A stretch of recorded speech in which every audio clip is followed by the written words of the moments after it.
Good morning, y'all. How the heck are you? Thank you for coming to my channel and clicking on the link.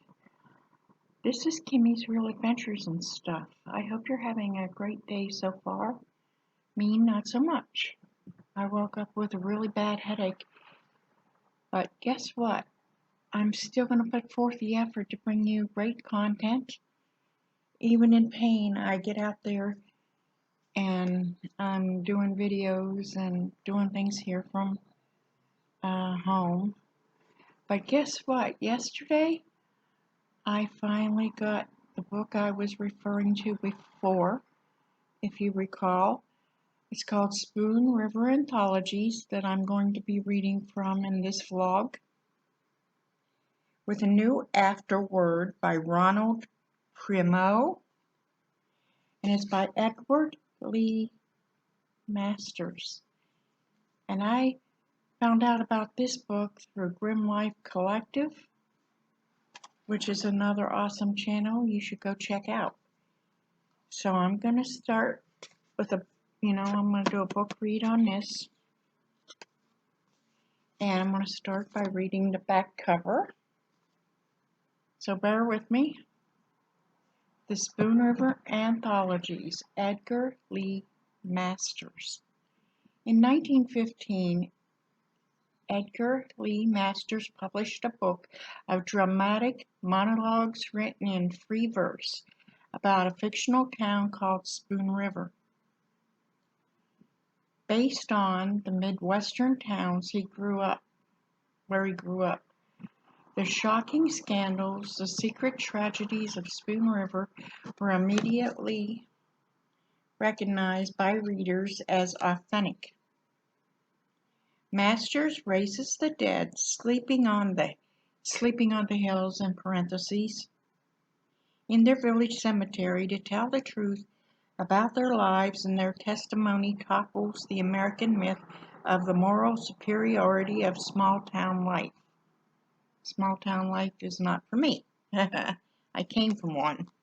Didn't care for it, that's why I'm in Los Angeles.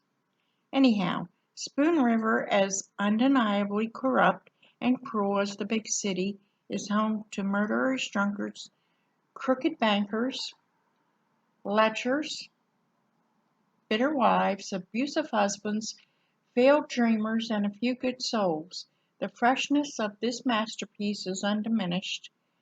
Spoon River Anthology remains a landmark of American literature, with an introduction by John Hollander and a new afterword by Ronald Primo, which I already said. Okay, let's open up the first page. It's just a little, can I call it a side note? And it has a really long introduction, so it might take more than one vlog to get through the introduction. It's probably like the other book where the whole chapter on cars is really long. Okay, here we go. As a young man, Edgar Lee Masters, from 1869 to 1950, rebelled against what he believed to be the hypocrisy of small-town life and went to Chicago, where he practiced law for 30 years. He published 11 books of verse, plays, and essays before beginning his masterpiece, Spoon River Anthology. 1915 is when this book came out originally, I'm guessing. Now I'm going to have to find out about his other books. That could be great. I love to read, so I want to share all my stories with you. Later, Masters, Carl Sandburg, and Vachel Lindsay, this V-A-C-H-E-L, Vachel, initiated a poetic renaissance in the Midwest with Chicago as its center. And I have all the complete tales of Edgar Allan Poe, too. I have the complete everything of all his works. Maybe eventually I'll do that book. Would you like that? If you do, drop a comment in the section below, because I have all kind of books that I can be reading from. Okay, John Hollander is an acclaimed American poet and the sterling professor Emeritus of English at Yale University. His books include Special Emanations, New and Selected Poems, Harp Lake, In Time and Place, and Blue Wine and Other Poems. Hollander is also the author of a number of critical works, including Rhyme's Reason, A Guide to English Verse. Excuse me. Ronald Primo, Primeau, is a professor of English and director of the MA in Humanities in Central Michigan University. He has published books on Edgar Lee Masters, Herbert W. Martin, The Literature of the American Highway, The Rhetoric of Television. He has edited works on Masters, Paul Laurence Dunbar, and the Dynamics of Literary Influence. Okay, Spoon River Anthology, Edgar Lee Masters. Okay, we got our contents. And here we go with introduction. Okay, Spoon River Anthology is one of those remarkable, seemingly sui generis, SUI generis American books like William Carlos's Williams, Spring and All, or John Doe Peso's USA, which seem to mark milestones in the long, strange course of our country's attempts to understand itself. It creates a fictional community through the short dramatic monologues spoken by its deceased inhabitants.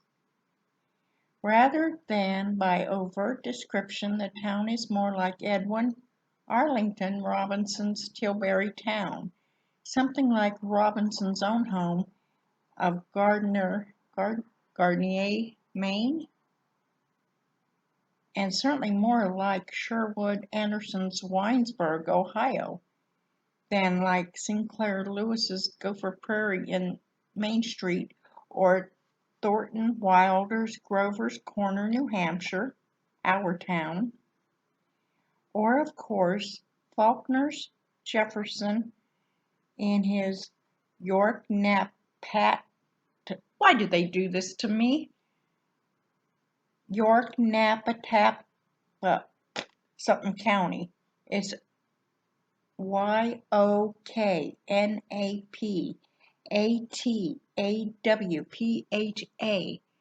It's probably fun just watching me try to stumble over these words, huh? Anyway, its author was a Chicago lawyer, a political progressive, a literary figure in the circle of Theodore Dreiser, Vachel Lindsay, and Carl Sandburg, among others. Womanizer and quite uninspired poet who, in the unique format and under unique imaginative pressures, excelled himself by producing this masterpiece. The volume appeared for the first time in 1915 and in the expanded form in which we now know it, with 35 added epitaphs. In the following year, just 3/4 of a century ago, it was an immediate success, praised extravagantly, and externally condemned. This is going to be a good read. I can just see it. I can't wait to get through this introduction, which is, oh my goodness, oh geez, at least 50 pages. No, maybe not that much, but it's a long introduction. For its skeptical energy, erotic, specifically, something like that, reforming and naysaying, coupled with romantic transcendent yearnings, an unfamiliar structure and mode of verse that went through 70 editions in many languages and remained the canonical work which was itself widely and heavily anthologized. Okay. You know what? I'm debating whether to read the rest of this introduction.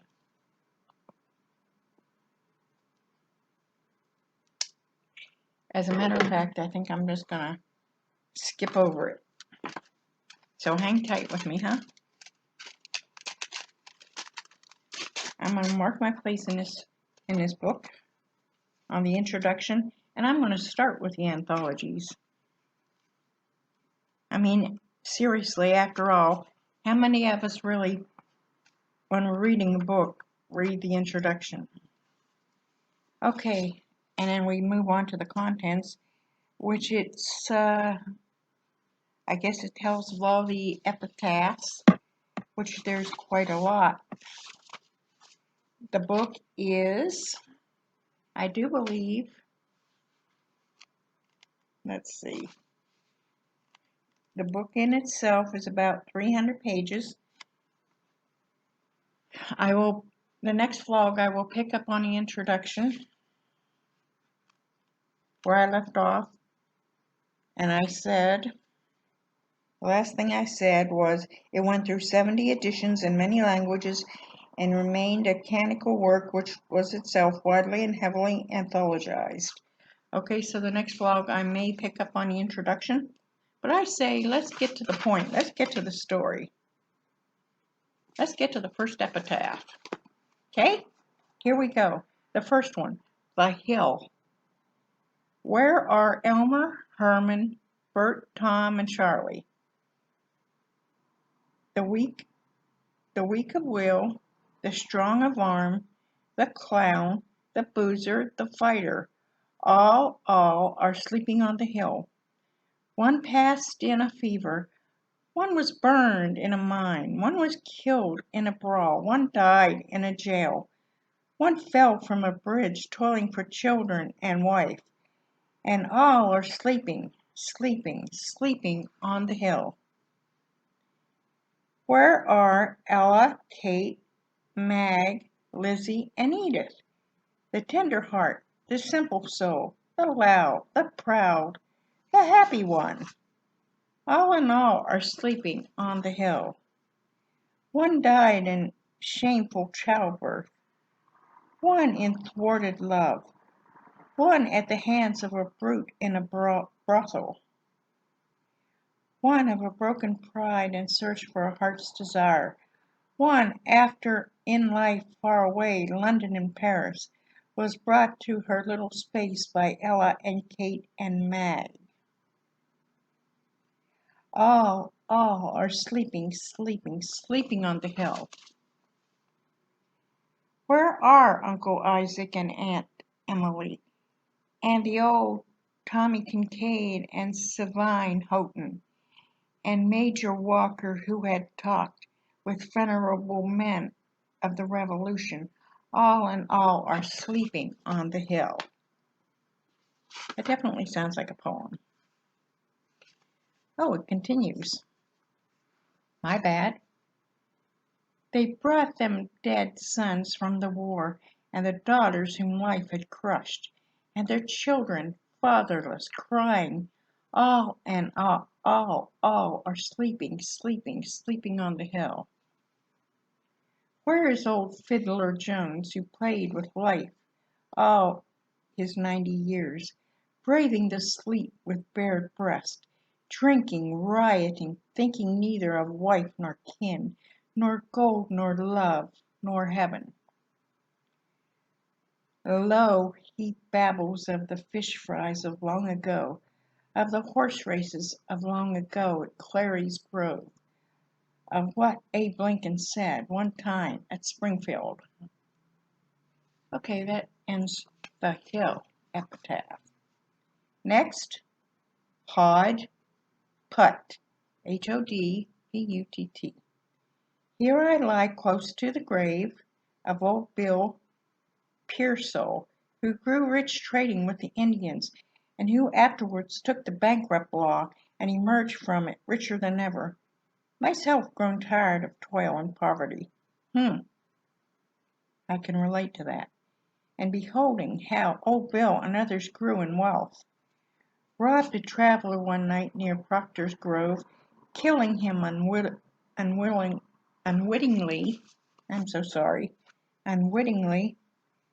while doing so, for which I was tried and hanged. That was my way of going into bankruptcy. Now we who took the bankrupt laws in our respective ways sleep peacefully side by side. Okay, I'm going to end this vlog right there, and I will pick up at Ollie McGee.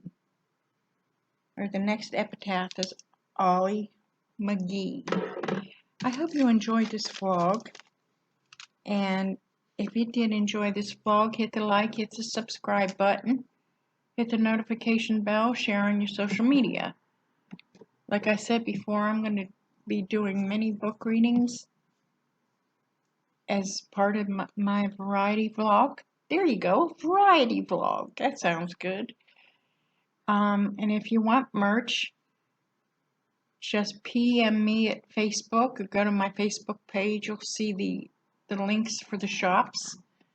I try to, well, I share my merch blocks daily, so they'll stay at the top of the list, when you post. I want it to stay at the top of the list. And I also have wristbands that are available, which you can also PM me at Facebook, and I will get the wristband right out to you. It's $5 for a wristband, and it covers the shipping and the handling. I just need your name and your address, and I will give you my PayPal account. I will tell you my PayPal account email so you can pay me through PayPal. After I receive your payment, I'll ship that wristband right out to you. All right? Have a great day. Go out and conquer the world and stay goofy. See ya.